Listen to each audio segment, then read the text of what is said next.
Well, good morning, everyone. Hi, this is Lance Wilcox from Edmunds. Want to welcome you to another episode of The Download. It's our informational webinar where we're going to share some insights, market intelligence, and real-world information that's going to help you to improve your business and maybe even take that career to the next level.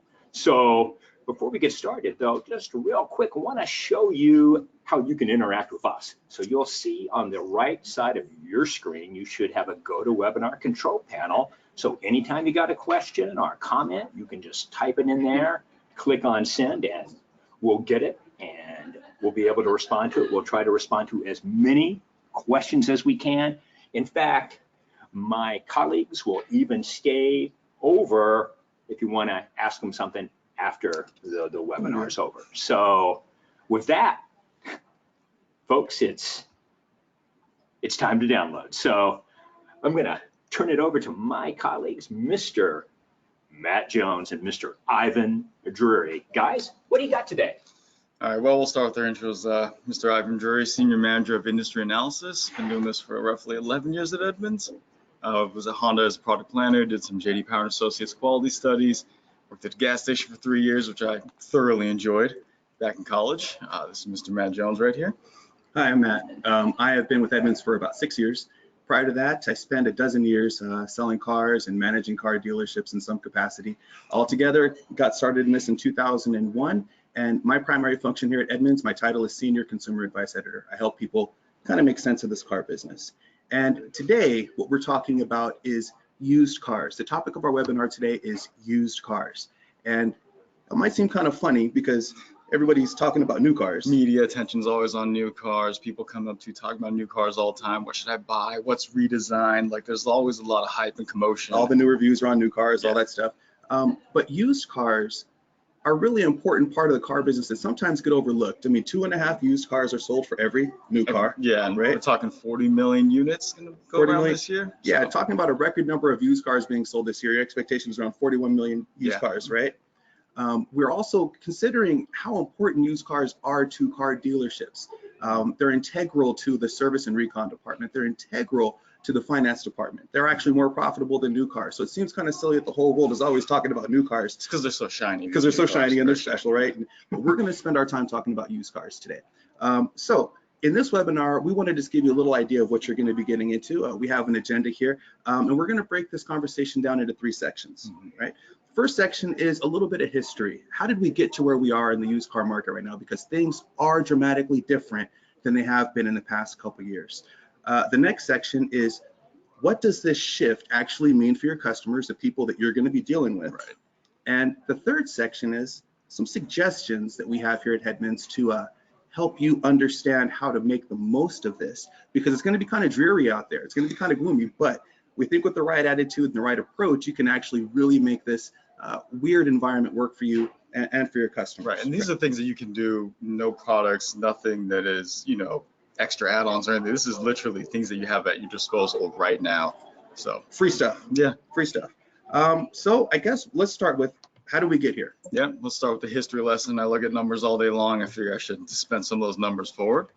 Some of the factors that are influencing the used car market right now, we talk about trade-in ages. We look at the additional content that's being pumped onto new cars, how that trickles on down to used supply chains, then even the dynamic between new pricing versus used pricing. So over time, we keep talking about it again with the media, right? We're talking about media, new cars, average ATP, average transaction price is consistently on the rise. This year is going to hit a high. Again, last year was 35K. This year, easily expect 36, 37. Average transaction price for a brand new car is going to be somewhere around $36,000 or $37,000 this year. Right? Used cars trending up. A lot of off-lease, a lot of 3-year-old vehicles. It's a hair over 20,000. That gap between new and used is now about that 13,000, 13.5 mark. 10 years ago, 8.9K. We're seeing so much value between a 3-year-old car and a new car that it only makes sense that if someone is, you know, like they're shy, right? They see, oh my God, this new car is so expensive. Yeah, right. A used car would be a good alternative, especially right now. So when you talk about a gap in pricing of about almost $14,000 between a new car and it's 3-year-old variant, you should expect that people who are suffering sticker shock are naturally going to move towards looking at used cars. And we're actually already seeing that. The data is already showing that to be true, right? So one of the other factors that we look at and we're talking about is that content increasing, right? So part of the whole new ATVs are rising so fast is based upon the idea that people are optioning out their vehicles. They're at the trim levels they're taking are so high that really they're doing it to themselves. I mean, they're going forward and doing this. This isn't anything to do with like, oh, it's just inflation or it's just outside factors. This is people are feeling good, so they're buying new cars, have a lot of content. And they're buying the fancy ones. Yes. Right. They're not buying base models. Yeah, and that's the thing. We'll look at right here with this table that we have. We'll use the F-150 example. We have 3 examples. Let's go with F-150. We've all seen one. We know how they're configured. Best selling thing in the world ever, right? Always, right? So back in 2013, the base model, 25K, not a lot of money. The moment you bump it up into what it typically transacted at, it's closer to 42. So the base model was 25, but people are putting a bunch of options on. They're going crew cab, they're going 4-wheel drive, all those things. So they're paying 17 grand more in 2013. On average, they're paying 17 grand more in options and packages versus the base model. Yes. Right. Okay. Got it. Then in 2019, because we are so truck crazy right now, you know, F-150's got its Raptors, its Platinums, it's limited. We've gone, yes, a bump in the base 4K, but this transaction has bumped up to 56. People are going bananas. They're going wild. They're like, you know, I want all these new options. I want tech on my truck. I want to basically turn my truck into my luxury barge. Absolutely. And now we're transacting 26,000 above. And the reason why this is, you know, beneficial to the used customer and why the new values are coming down, you know, so quickly is that options don't hold value. Right. Trim levels don't hold value. Right. So that panoramic sunroof, for example, that your shopper buys, they want, you know, they pay $1,500 for that panoramic sunroof when the car is new because they want that option. When they trade that car in, as everybody on the call probably knows, it's no longer worth $1,500. It might be a $300 ad. Well, that's not just on items within a car, that also goes within trim lines. The higher the trim line is, the more equipped a car is, the more it depreciates. And that's why one of the reasons it's drawing down the prices of used cars right now. So talk about, you know, Matt Jones just mentioned this whole thing about the trim levels, and this next one we're looking at Explorers. Again, another vehicle that everyone's seen out there. We know that over time Explorers kind of morphed into more of a luxury based vehicle for a lot of consumers. So when you look at really where the base started, 33, XLT, 36K, not a big bump. That's really the base. That's really what people are buying. Nowadays, I don't know too many people buying the true Explorer. They're buying the XLT. You look at the bump to limited or sport, 10K, platinum, $20,000 back then. Today in the used market, how much value that's held up, it's diminished greatly. You're looking at limited and sport both down, you know, 48, 34%. The platinum, which had a $20,000 premium on the used market, is roughly, you know, 11.5. So you see that as people buy these higher option, higher trim level vehicles, it's pushing down on the used. They're just not holding the value the same way.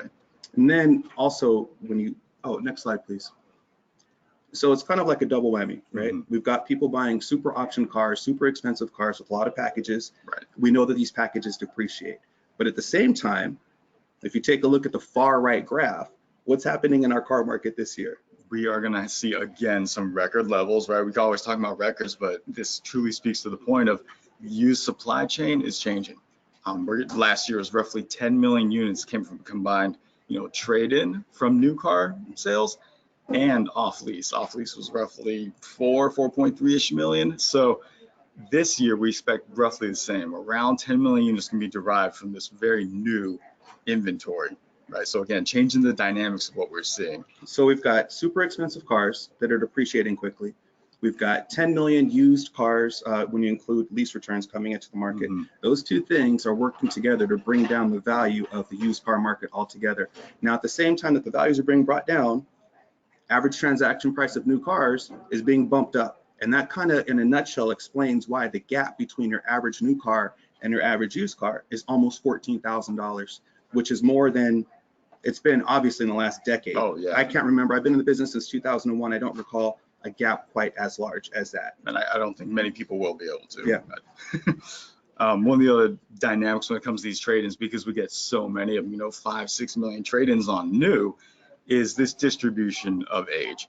We're getting a lot newer trade-ins nowadays. You know, 5-6 years ago, we we had recessionary times. People weren't trading in. They couldn't buy new cars. Yeah, during the recession, everybody had to keep their stuff. They couldn't Yeah. even get financing. So, really right now you're seeing a lot newer vehicles being traded in. And so that again is speaking to this like different, mix of vehicle that's going to be on hand or be available to you for purchase, or somebody trades in something, and just a different way to, see it versus back then when it's like, oh, used cars are old cars. Used cars have, 120,000 miles. All these used cars are such old jalopies, or however they want to put it. The dynamic is shifting. Right, and cars are better made now by pretty much all the quality, surveys and metrics. Absolutely, they are better made. Content as well too, right? One of the reasons we wanted to do this webinar and get out in front of this is because we're aware that there's going to be somebody on the call. There's going to be a general manager who's been in the building or in the business for 1,000 years. There's going to be a used car manager who's like been doing this since 1910. We're not really talking to you. This information is for the people who may not see this on their day-to-day. Think of your sales managers who just appraise a car regularly. Think of your salespeople who might have been in the business for a very short time. So if you already know this information, please forgive us, but we're very confident based on our dealership surveys that not everybody else does. So it's really important that we preface who this is for. And it's good for, knowledge-wise to be able to tell us to your customer, like, hey, things have changed. Here's some information that can really, so you're not being held accountable 100%. You're like, hey, this is just market dynamics that we're talking about. Absolutely. So, Lance, did you have a question that you wanted to ask the group? Yeah, we've been talking at you guys, so let's give you a chance to give us some info. So we're going to ask you here about challenges you guys are having with your used cars. So you can select one of the following. Is it selecting the right inventory? Is it getting loans approved? Is it the product knowledge of your sales team? Or it's all gravy, baby. You guys are doing awesome. So, pick a response. And okay, I'll just give you another moment or two to vote. I want to get everybody counted here. Looking pretty good. Okay, I think we are getting pretty good. I think we're pretty close to okay, so I'm going to close it up. I want to share the results. Okay, so wow, look at this, guys. So it looks like pretty much a three-way tie between selecting the right inventory, sales team product knowledge, and nada. It's all gravy, baby. You're doing well. You could be, some of these folks maybe should be talking here today. You got any questions or comments? Send them in. But thank you. So now we are going to begin section 2, which is, we've given you all this information, given you some background as to how we got here. The next part is, what does this mean for your customers, right? Now, we're going to be talking about 6 years. We're going to be talking about 6 years. You're going to hear us say 6 years very often. The reason we talk about 6 years is because that's the average trade-in cycle. Yeah. Is 6 years. Standard trade-in age, 6 years. 6 years. So kind of coincides with those loan terms, but we'll talk about that. That's for a different story. So think about a customer who's coming into your lot who may not have traded in a car for 6 years, right? But they have an idea of how things should go based on their transaction 6 years ago, right? Again, as we said in our last webinar, these customers don't study the car business. They don't work in the car business. They don't live in it. So their only interaction might be every 6 years. So we're trying to help prime you for what that person is going to be exposed to. So let's take a look at some more numbers. Back to the numbers, right? So when we look at, actually, last slide, it's, for that customer, it's been 6 years. For some of them, they'll be winning, right? They'll get the same value derived from that trade-in as they did 6 years ago. Because the market is really kind to certain vehicles right now. SUVs, certain kinds of trucks, those guys are going to be okay. Again, when we look at sedan owners, coupes, sports cars, luxury vehicles, those guys are all going to be down. They're going to be so down. I mean, like if you look at something like Toyota's Camry, great 6 car. years ago, oh, super respectable vehicle. Car, fantastic. Everyone's driven one, everyone's sat in one, everyone knows what a Camry is, and they know it's going to drive 200,000-300,000 miles easily. However, that all said, with the new dynamics of the market the way it is, leasing being through the roof, Camry, a lot of them were leased, coming back. Excuse me. Back 6 years ago, you had in that mid-30s as far as retained value for trade-ins. And that's what your customers didn't expect. They're going to say, last time I got close to 40% of my sticker price back as a trade-in. Right? But now when they come back in, it's going to be closer to 30%. I mean, something like Nissan's Versa, you're going from 40% 6 years ago to 20% value retained on the trade-in. that's going to hurt. And it's not a knock on the vehicle, right? No. It's just how the market has shifted. Now, everybody in the world is talking about SUVs and trucks, us included. Even here at Edmunds, we're talking about SUVs and trucks. But we still live in a world where people buy sedans and have bought sedans. And so we're going to be dealing with the shift. And these customers are going to be coming in saying, hey, I bought a Honda Civic because it's got rock solid trade-in value, right? It retains its value, reliability, all that stuff. The last time I bought a Civic, when I traded mine in, I got, 50% of the value or 60% of the value back. That's not going to be the case this time. And as we said in the last webinar, we want to make sure that you understand that this is not just your client. This is not just, your demographic. This is not an isolated incident by any means. No. This is the whole country. Yeah. So this is what they're going to be feeling. They're going to be feeling like, hey man, what's going on? Last time you gave me this, this time you're giving me this. And on top of all that, let's go to the next slide, please. It's going to get uglier. Not only it gets worse. Not only does the customer get less for their trade-in now, but if you look at what they are jumping into as far as what their payments are going to be, and the reason we're talking about payments is because 85% of people finance. Yes. Payments matter. We're talking about an average car payment of what, $550 or something like that? That's up only roughly $100-ish, right, plus or minus. So yeah, take a look at that. Look at that chart. Last time that they bought a car, average payment $460. Now average payment $550, and we're going to give them less for their trade. Yeah. Great time. Fantastic. Right? This is what your customers are going to be experiencing. And I'm sure some of you have already seen this, but we want to, again, quantify. You're not alone. This is just the deal. This is just what's happening. So now, more talking from us, but how about some talking from you? We've got another question for you. That's right. So, do that. Okay, so real quick, CBO, how important is that to your store? So, asking you to choose here. It's merely an appetizer. It's a darn good side dish. It's your main course, or you're fasting right now. So there you go. Okay, looks like just about everybody has voted, and looking like we got kind of a spread here, a little bit of everything. Some appetizers, side dish, a couple of you guys kind of your main course right now. And at least one person may be fasting. We want to give you something so you can break that fast. Okay, let's get on. Okay, so what are we going to give them? Well, now to break the fast.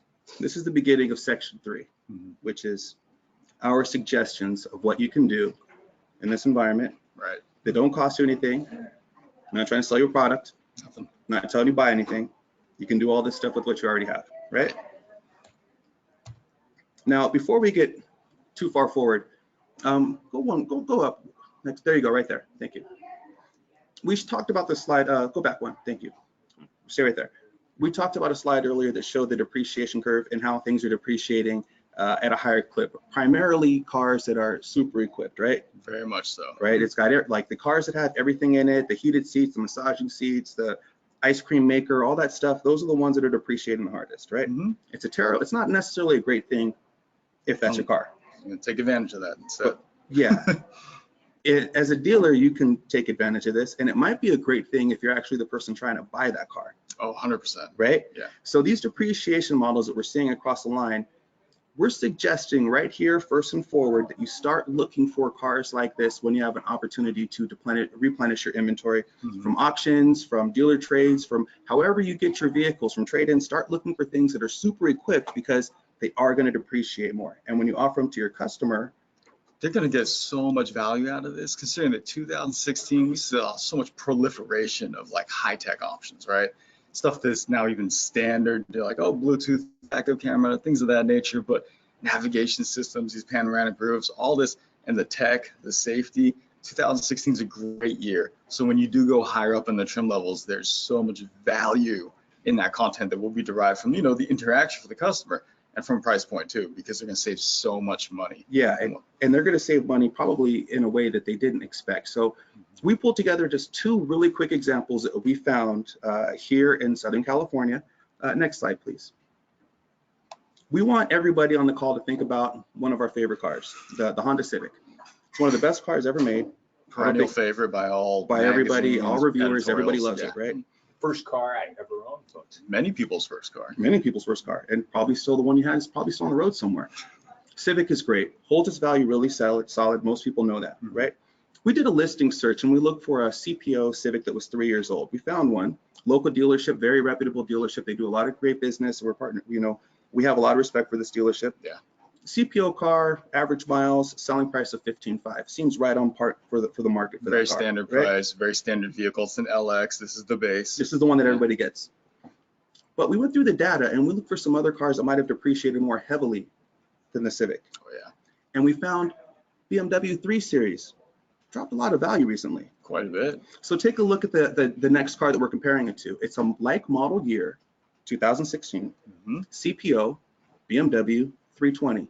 It's only $1,500 more. Now you have to ask yourself, if you're a sales manager, you're a salesperson, and you've got a customer coming into your lot for whatever reason, and they're looking for a $15,000 Civic, you can sell them the Civic, but how hard would it be to switch them to a 3 Series BMW for $1,500 more? Yeah. Is that a difficult switch? And even though, you know, it's off-brand and it's similarly priced, you can say, hey, look, my vehicle, the Honda's certified, but guess what? Now you can sell them the extended warranty. You can sell them gap, you can sell them service, and all these things on this car. But the real thought is probably your Honda Civic customer isn't even imagining that they can get a BMW. Not even in their mindset. It's not even in their mindset. And you can be a hero by presenting this to somebody, right? Maybe even somebody shopping for an Accord, right? True. Let's go to the next slide. Now, again, we're going to fall into the same conversation as everybody else. Everything is SUVs, SUVs, SUVs, right? Yeah. Not picking on Honda, but we were on this dealership's website, and so we found another car. 2005 CR-V EX two-wheel drive. Again, class leader, winner. Everybody loves it. If you don't like a CR-V, there's something wrong with you. Selling price is $18,500, which is right for the market, right? But look at the car that we've competed against. Same other dealership. We found an X1, right? Great car. Yeah, it's the old generation. Okay. Who cares? Yeah. Leather, moonroof, it's going to drive. It's going to be perfect, right? Yeah. But look at the difference in price because of depreciation. Now, imagine you have somebody on your lot looking for a value. They're looking for a pre-owned car. They're looking for a value. They start with the CR-V, $18,500, which is accurately priced for the market. Even if you look at the new CR-V, you're closer to $30,000, right? And that's going to cause shock and awe, right? Especially if they haven't bought a car in 6 years. Yes. But then look at the BMW offer. It's $14,000, right? How do you? Hard to pass that It's hard to pass that up. I love the CR-V, man, but for $4,000 savings, I'm probably going to go with the X1, and we have a feeling that a lot of customers will feel the same way. These are just some examples that we found in 5 minutes here in Southern California. And the point is that when, well, actually, let's go to the next slide. I think we already wrote it here. All right, thank you. The point is that we have to remember that these shoppers are coming into a market where the average pre-owned car costs about $20,000. Yeah. Right? $20,000 now versus 6 years ago. 6 years ago, it was $20,000. It was a new Camry, you know, maybe a new entry model, you know, SUV, something like that. Now they're being told, well, that kind of money that you're expecting to spend on your new car, that's going to a used car. Right. A way to soften that blow is to offer them a value that they weren't expected to get. Offer them features, let them be fancy, give them an opportunity to get the most for their money. And the way that you can do that as a hero is by searching inventory that may not necessarily be. Might not be same brand. It might not be, look, you sell Hondas, we got to get Mazdas and Toyotas on the lot, but not right so now. Many luxury brands because of over leasing, because of residual value changes, over contented, whatever you want to chop it up to. You can now get these vehicles very similar price points as your mainstream brands. So just thinking outside the box is how to stock your inventory. Absolutely. And again, we want to be very cognizant of saying, you know your market. Maybe CR-V and BMW doesn't work for you. It would work out here. Maybe it doesn't work where you are, but think of what would work where you are and start being a little bit more, I don't know, open-minded as to how you stock your inventory. So our suggestion first, sorry for being so flippant, but be fancy, right? This is the time to start thinking about very fancy, right? Very fancy. Start thinking about being fancy when you're stocking your used car lot. You know, if you have customers who are looking for a particular thing, but for a few dollars more, or maybe even a few dollars less, might be less. If you can offer them some sort of luxury, some sort of upmarket vehicle that they weren't even expecting, this is going to soften the blow of maybe getting less money for their trade-in. But what about the people who don't even have a trade-in, right? This is just going to be like a fantastic opportunity for them to be like, hey, thought I was going to get a economy car. But I drove out with something fancier. Right. It's the same age, similar miles. It's not like they're buying now. You're comparing 3-year-old cars to 10-year-old cars. No, same year. Same vehicles. Easy switch. Oops. Now, what does 20 grand actually buy now? Right. So Matt references that 20K figure. If we look at, say, the used car shopper, 6 years ago, what they were looking at as far as like a 3-year-old car would have went. You know, an Outback, a Frontier, very standard vehicles, very good vehicles, Lincoln's MKZ. But again, because we're hitting so hard on this whole new dynamic of the used car market, in 2019, these 3-year-old cars are $20K. Audi's A3, BMW's i3, you can give somebody something that's very technologically advanced versus, say, you know, when they were in the market 6 years ago. That wasn't going to happen. Right. MKZ's still on the list. Hey, still a decent Still a great vehicle, car, right? But you're not going to get 3 years ago. You're not going to get a $50,000 new car for 19 grand. But you can certainly do that now. And this is actual dollar figure, right? It's not been adjusted for inflation or anything. This is the first quarter of each year. Oh yeah, and this is average not transaction price. Average transaction, not conjecture. This is what they're transacting for right now, right? So I'm guessing everybody at our Audi dealerships know this, our BMW dealerships know this, but do people at our Mazda dealerships know this, and our Ford dealerships know this, right? This is who we want to expose this to. Next slide, please. Now, that's not to say that everybody needs to spend 20 grand on their used car. No, we're not to say we're expecting everybody to spend 20 grand on their used car. But take a look at this chart that we've put in front of you. We'll just talk about the Mazda 3, for example. Right. Mazda 3 is a fantastic compact car. Yeah, we get a lot. I mean, like the rave reviews about the vehicle. It's, you know, it's not civic. It's something that stands out. People want to buy something that's like a little different from your mainstream compact car. Look at the difference in value between a brand new 19 and a 3-year-old. I mean, we're talking a 50% almost half the price. So when we talk about like, look at the inventory, look at competitors' inventory, or as far as brands that are off-brand for yours, these other vehicles can provide so much value. It's like very worthwhile to look at those. Excuse me. But there's also, you know, bad examples, right? There's something like a Subaru Crosstrek, again, very good, but retains so much value, almost not as worthwhile. Right. I mean, because you're flirting so close to that new vehicle price. So not every vehicle holds to this. It's not, you know, hey, across the board we're looking at the same stuff, but there are going to be some fantastic deals out there. And if you see, like, again, the Mazda 3 example, or if we look at the Jeep Compass example, when we're talking about dang near 50% off, right, for a 3-year-old car, it makes sense to think that new people who would normally skew buying new, are going to defect to used. I mean, it's for a couple years ago, buying a used car that was 2 or 3 years old may not have been dramatically cheaper than buying a new one because of rebates and 0%. And all that stuff is different now, right? Now we're talking about straight up old school. What's the difference, right? Yeah. This is going to make people who are looking for new switch to used. So there's going to be some gems out there on both sides. But again, the point is that, you know, you stay aware of it. Now, the reason we wanted to talk a little bit about same brand is because here's an overlooked, well, slightly overlooked opportunity for most stores. Certified pre-owned. Yes. We all know that there's charges that come along with certified pre-owned. We understand that there's more recon. We understand the certification costs that non-certified cars don't incur. Totally get it.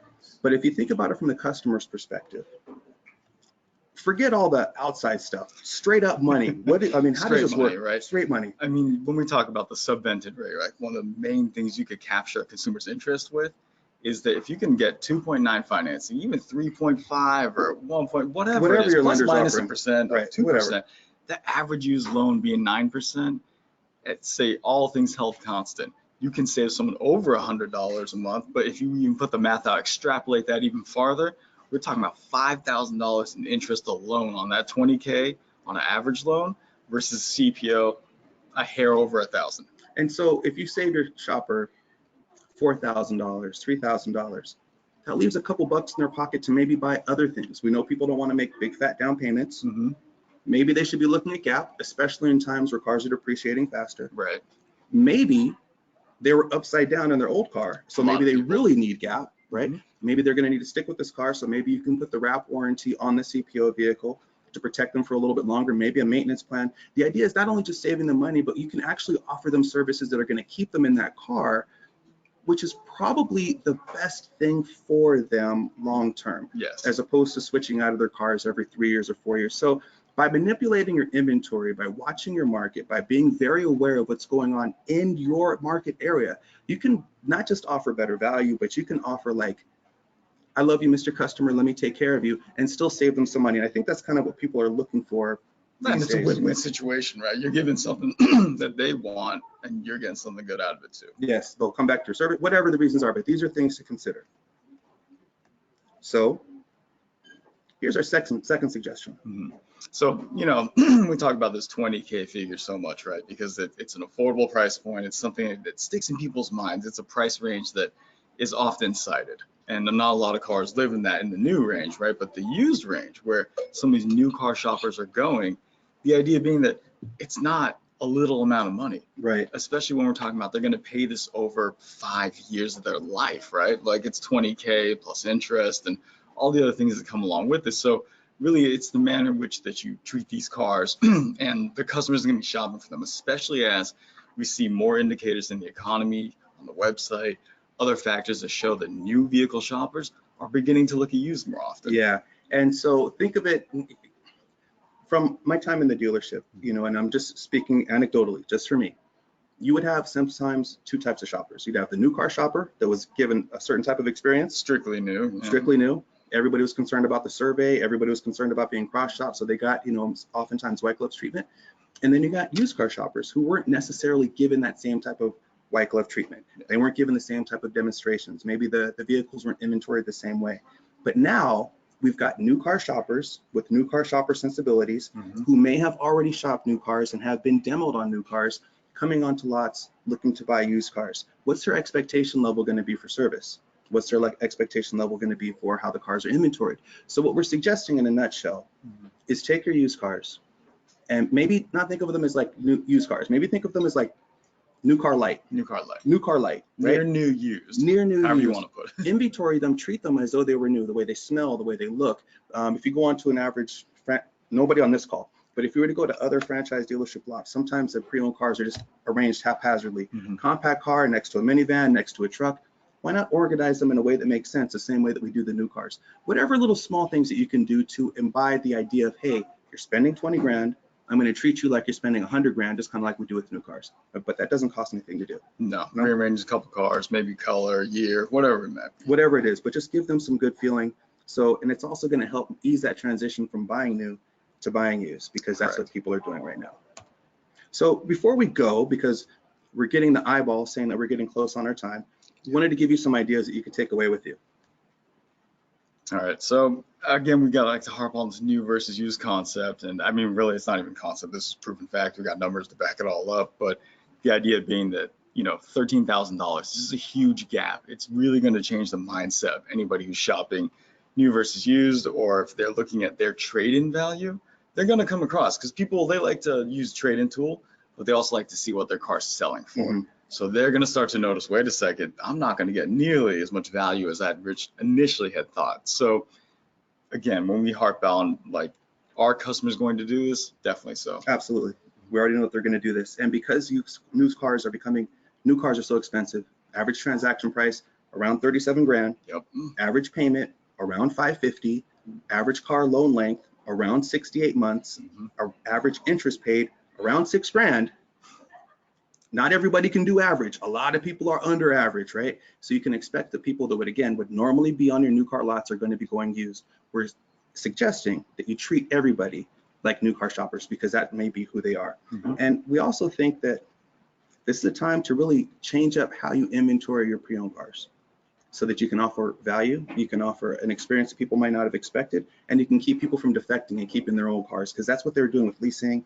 That's what they were doing in the recession. When people don't like the market, what they do is they just don't buy. We don't want to do that. We want to encourage them to buy, but we can do that by treating them better. Yeah, we don't want them to hold off because they're scared, or that they're like, you know what, I just can't lose all this value that I expected to get. So give them sticker shock in a different way. Be like, look, you're shocked that you can buy the same, equivalent with luxury vehicles, instead of like, oh, it's just gonna be mainstream stuff again. Yes, and there's plenty of these luxury vehicles out there. So I think, geez, look at it, he's telling us we're out of time. Okay, so we're pretty much done with our this episode of the download. But before we left, we wanted to give you a very quick preview of what we're going to be offering up next week or next month.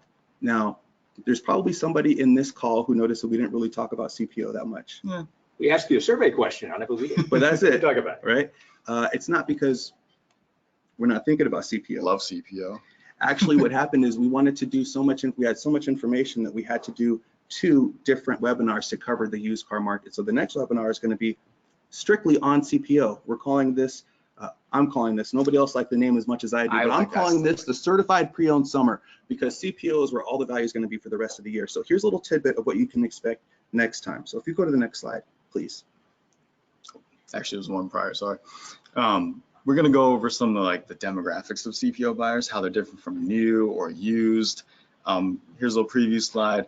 You see that the CPO shopper is a little more in line when it comes to the age bracket. They're a little more like the new shopper. So you see that migration of, oh, this new person, they're again, like a CPO light, right? Or a new light thing or used light. You're blending all these different characteristics to get new car shopper eyeballs on your lot. Our next one talks about what kind of shoppers are we looking at here? CPO brings in more female shoppers than your traditional used. And we have a lot of data that we'd like to share with you, not just about how they shop, but what they're actually doing before they get to you, before they even contact you. And if we think that if you understand what their thought processes are, and we know this because we track shopper behavior, you're going to be a little bit better equipped to deal with this onslaught of people that we're expecting to come through for the rest of this year and into next quarter. And you'll know their expectations of you as well. It's you get more information on what they want. They get more, and then because they're reading on our website a lot. I'll put that out there right away that they do twice as much research as your standard new shopper, your standard used shopper. So again, another tidbit for next time, which is going to be July 17th. Correct. That's right. That's right. And if you guys want to register, edmunds.com/the download. That's where you go to register for that. Get more great insights from Matt and Ivan. And with that, we want to thank you guys. Now, again, if anybody wants to hang on another minute or two and ask these guys some questions, you can go backstage with Matt and Ivan. If not, man, we're wishing you a great selling day. Oh, wait. What if they want to ask us questions later? Oh yeah, let me go back. I'm sorry. The most important thing, their email addresses. You guys answer. They answer their emails, folks. So if you want to shoot them an email. Yeah, we got several questions last time. Yeah, and we were great to help. More. So if you have questions about what things are like in your area, like your demographic, what kind of cars you should be looking for to supply your lot, we can help you. Whatever kind of data you want, reach out to us. We can't cover it all here, but we've got it. Yeah. We talk about cross shopping, say in your market, Matt. Yeah. Always very specific about DMA stuff and how people shop in your neighborhood. Let us know. So whatever you want, hit us up. We're here. If you don't want to ask questions in front of the group, you can email us later. Yeah. There you go. So with that, hey man, again, thanks to everybody for being a very attentive audience. Appreciate your participation, and again, wishing you all the best until we meet again next month on The Download. Wednesday the 17th, 9 o'clock. Yes. Wednesday the 17th. Yeah. I'll be there. I'll be there. All right, We'll be there. We'll all be there. Better be. All right.